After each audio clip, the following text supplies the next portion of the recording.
Hello, xin chào các bạn đã trở lại với kênh của mình nha. Mindy ẩm thực và cuộc sống Mỹ. Hôm nay mình sẽ chia sẻ cùng với các bạn món bún chả giò thịt nướng ha.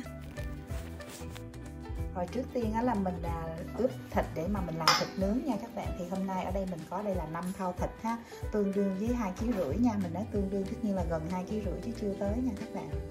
Còn cái phần chả giò đó thì mình mời các bạn vào cái kênh của mình Mindy ẩm thực và cuộc sống Mỹ. Rồi cái video trước đó là mình có chia sẻ với các bạn cách làm chả giò ha. Bây giờ mình sẽ xắt thịt này ra để mình ướp nha. Thì hôm nay mình sử dụng đây là nạc dai nha các bạn. Thì Việt Nam hay kêu là nạc dăm đó, có nạc có mỡ đó ha.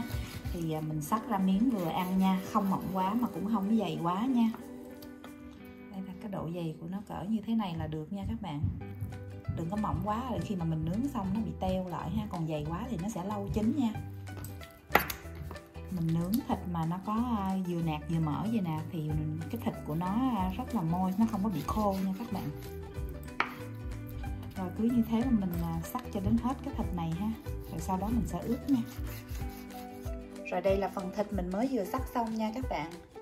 Thì bây giờ mình sẽ chuẩn bị ướp thịt ha.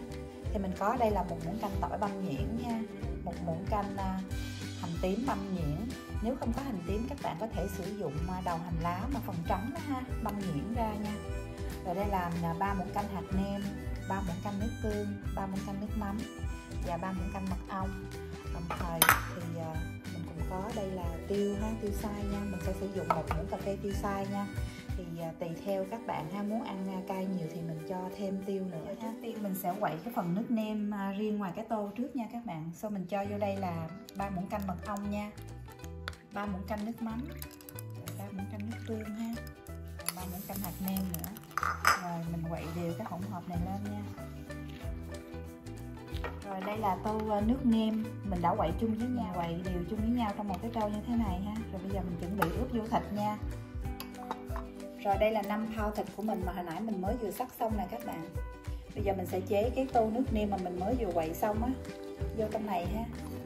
Mình sẽ cho vô trong đây là 1 muỗng canh tỏi băm nhuyễn nha, rồi 1 muỗng canh hành tím băm nhuyễn. Hôm nay mình không có hành tím, mình sử dụng hành lá mà có phần trắng của hành lá nha các bạn. Mình băm nhuyễn ra của 1 muỗng canh nha. Mình sẽ cho vô trong đây là 1 muỗng cà phê tiêu ha. Rồi mình sẽ cho vào trong đây là 2 muỗng canh dầu ăn, để cho cái thịt mình khi mà nướng xong á, nó có thêm phần bóng bẩy nha. Và để cho thịt có cái màu đỏ đẹp thì mình cho vào trong đây 1 muỗng canh dầu màu điều nha các bạn. Nếu các bạn không muốn cũng không sao, mình để cái màu nguyên thủy tự nhiên ha. Rồi mình sẽ cho vào trong đây là 1 muỗng canh mè trắng nha.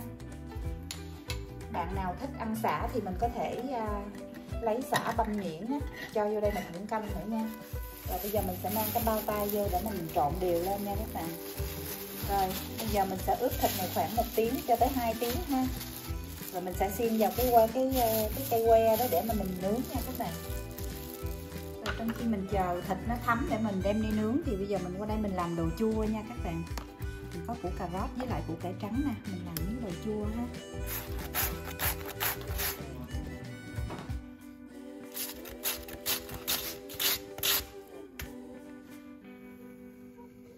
Rồi đây là phần củ cải trắng và cà rốt mình mới vừa bào xong nha các bạn. Bây giờ mình sẽ ngâm giấm đường ha. Mình sẽ cho vào đây là nửa chén đường nha các bạn. Các bạn có thể đông chén, đông cốc cũng được nha. Rồi mình sẽ cho vô đây là nửa chén giấm chua ha. Giấm này nó chua lắm nha các bạn, cho nên mình phải pha nước thêm vô nữa. Nửa chén nước lạnh ha. Nửa muỗng cà phê muối nha. Rồi mình sẽ quậy đều lên. Rồi đây là giấm đường mình mới vừa pha xong nha các bạn. Bây giờ mình sẽ cho cái phần củ cải trắng và củ cải đỏ mình đã bào sẵn rồi nè, cho vô trong đây ha.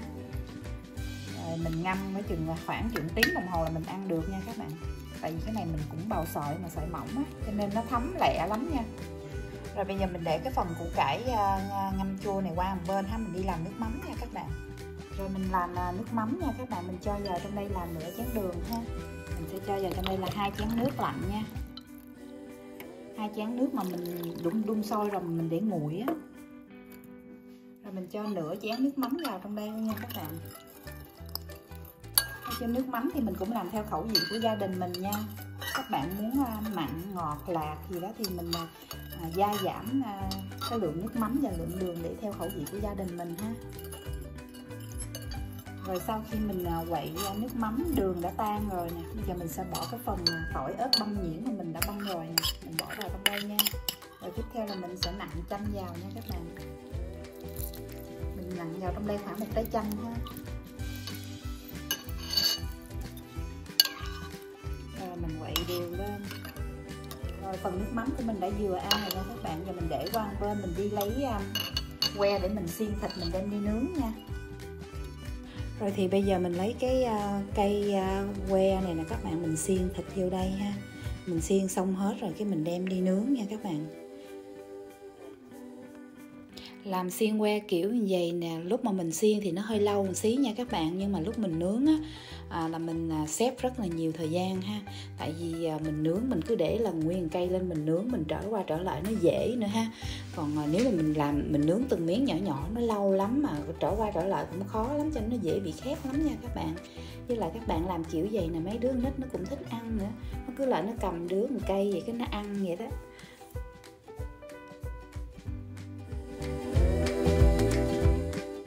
Cứ như thế mình xiên cho đến khi nào mà hết thịt rồi mình đem đi nướng nha các bạn. Bữa nay thì mình nướng thịt trong một cái chảo nha các bạn. Tại tối rồi cái mình không có đốt than, với lại mình không có mở cái bếp nướng ga ở ngoài á. Mình nướng chảo cho nó lẹ ha.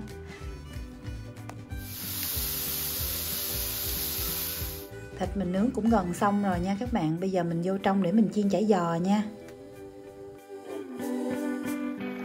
Rồi trong đây chả giò của mình chiên đã gần xong rồi nha các bạn. Thì bây giờ mình chuẩn bị đơm bún la tô để dùng nha. Đây là cái chả giò mà ngày hôm trước mà mình đã chia sẻ cái video cách làm chả giò với các bạn á. Thì hôm nay mình lấy cái chả giò đó ra để mình chiên nè. Mình mời các bạn vào cái video ngày hôm trước á, để coi cách làm chả giò nha. Rồi chả giò mình bây giờ đã chín rồi nha các bạn. Các bạn nhận biết cái chả giò chín cũng dễ lắm ha. Hồi nãy các bạn thấy cái nồi dầu của mình nó sôi bùng bục lên không? Bây giờ á, thì các bạn thấy hai cái đầu chả giò này nó chỉ có bong bóng nhẹ nhẹ thôi và nó đã nổi lên trên mặt rồi. Và cái này là chả giò mình đã chín rồi nha các bạn. Bây giờ mình sẽ lấy ra để mà mình ăn bún ha. Bún chả giò thịt nướng. Rồi mình dấp chả giò ra, mình lót cái miếng khăn giấy dưới để cho nó ráo dầu nha các bạn.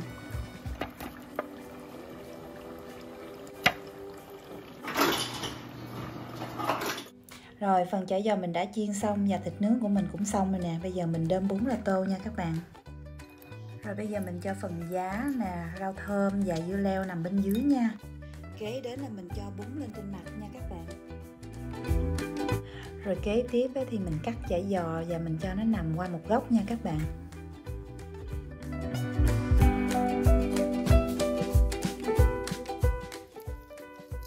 Rồi bây giờ mình lấy thịt ra ha, và mình để góc kế bên ha. Rồi góc bên đây thì mình để củ cải ngâm chua nha các bạn. Rồi cuối cùng thì mình sẽ rắc đậu phộng lên trên mặt nha. Rồi đây là bún chả giò thịt nướng của mình mới vừa làm xong nha các bạn. Mình mời các bạn dùng bún chả giò thịt nướng với mình nha. Hy vọng là các bạn sẽ thích cái recipe này của mình. Nếu các bạn thấy thích thì nhớ thumbs up ha, like, share and subscribe để có thêm nhiều video mới ra nữa nha. Thank you for watching. Bye bye. Chúc các bạn thành công trong món bún chả giò thịt nướng.